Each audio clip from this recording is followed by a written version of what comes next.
निपुण भारत, निपुण भारत।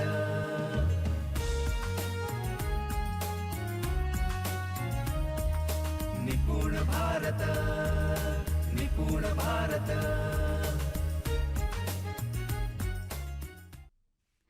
नंदकुमार सर और नीलेश सर जो कहते हैं वह सही है। उसका देखकर बाकी के सभी बच्चे खुद से सीखने लगे। मैंने उसके साथ सेल्फी विद द सक्सेस का क्षण कैमरे में कैद किया। बाद में गांव वालों ने भी वह सेल्फी देखा। कक्षा में अब सिर्फ मेरी ही आवाज नहीं थी। वेद में आने से पहले मेरी कक्षा में सिर्फ मेरी ही आवाज रहती थी। वो बाजू वाली कक्षा में भी जाती थी, मगर बच्चों के चेहरे पर का आनंद, उनकी आपस में होने वाली चर्चा, मेरा वैयक्तिक मार्गदर्शन, ऐसे दबाव विरहित विचारों का आदान प्रदान मेरी कक्षा में होने लगा। और फिर से जब कोरोना की शुरुआत हुई, स्कूल बंद हो गए, तब 50% छात्रों का गणित विषय पूरा हो चुका था। ये बताते हुए ये घटना मेरे 25 साल के शैक्षणिक कार्यकाल में सोने के अक्षरों में लिखने जैसी है। 8वीं कक्षा के 4 विद्यार्थी इस वक्त बेचारी नजरों से मुझे देख रहे थे। उसका कारण भी वैसा ही था।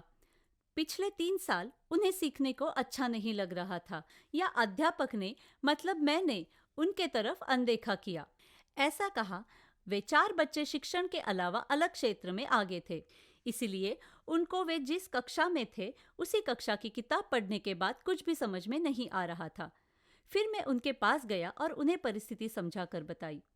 7वीं कक्षा तक तुम सीख नहीं पाए, इसीलिए 8वीं कक्षा का तुम्हें समझ में नहीं आ रहा है। विकास, प्रशांत, किरण और सूरज ने कहा, सर अब हम क्या करें?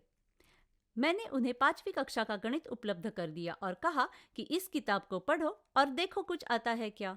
आपको आश्चर्य लगेगा, लेकिन इन बच्चों ने दूसरे दिन 5वीं कक्षा के 17 उदाहरण संग्रह समझ के पूरे किए थे। सही अर्थ से वह सीखने के लिए प्रेरित हुए थे और उन्होंने सीखने का सिलसिला जारी रखा। फरवरी में स्कूल बंद होने के बाद दुखी होने वाले छात्रों में ये 4 बच्चे सबसे आगे थे। सर, अब घर जाने के बाद घर के काम तो करने पड़ेंगे।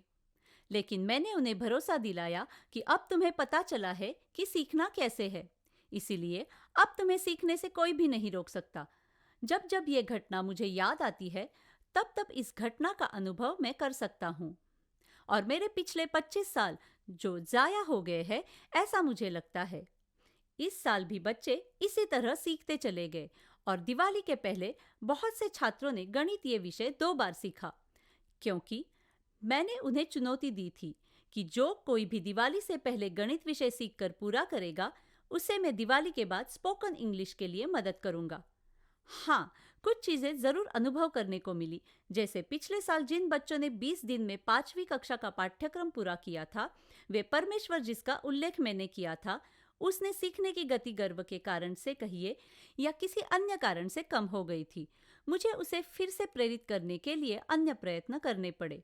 बहुत से बच्चे जगन्नाथ रथ को हाथ लगा के धकेलने का नाटक करते हैं, ऐसे बर्ताव करते हैं, लेकिन धीरे धीरे उनके मित्र जिस तरह सीख रहे हैं, वे देखकर वे भी इस शिक्षण प्रक्रिया का भाग ले रहे हैं, उसमें सम्मिलित हो रहे हैं। ये देखकर समाधान होता है और अध्यापक जीवन का सार्थक हो गया है, ऐसा एहसास होता है। अंग्रेजी यह विषय कैसे सीखना चाहिए, इस पर साधारण 1 महीना बातचीत हुई। इसके लिए मैंने वर्षा राउत मैडम और संदीप सर, इनसे बात की। मैंने बच्चों को अंग्रेजी भाषा खुद से सीखने के लिए प्रेरित किया है। उनको अंग्रेजी खुद से कैसे सीखे, इसका ढांचा मैंने बना दिया। अंग्रेजी विषय में अभी भी हम प्राथमिक स्वरूप में ही है, लेकिन यहाँ पर भी हम सफल होंगे, ऐसा मुझे लगता है। शायद आपके ध्यान में आया होगा कि पहले मैंने सिखाया, मैं सिखाता हूँ ऐसा कहने वाला मैं, अब हम कर सकते हैं, यहाँ तक हम आए हैं। यही है वेद परिवार। नंदकुमार साहिब और नीलेश सर, इन्होंने मेरे जीवन में लाया हुआ बदलाव है। और क्या चाहिए एक अध्यापक को। धन्यवाद।